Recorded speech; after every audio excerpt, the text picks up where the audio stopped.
એ કદાચ તમારા દેવળ આગળ તે એ તમારીથી નોકામો એવું ને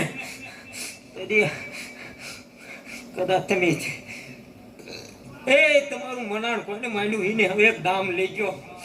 એ તમારા મનાડે આવીને આ ઉભો રહેશે ભગવતી ચામુંડને લઈને આ બાપ ખબા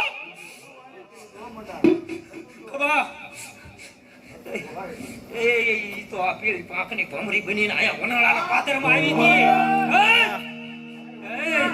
અને એ ઉલી રાજળ કાવાળી ડોહી વસ્તી તમારા મનના ઈ કુડા હતા ને આ પૂરા કરું. ભાલો તલવારું ની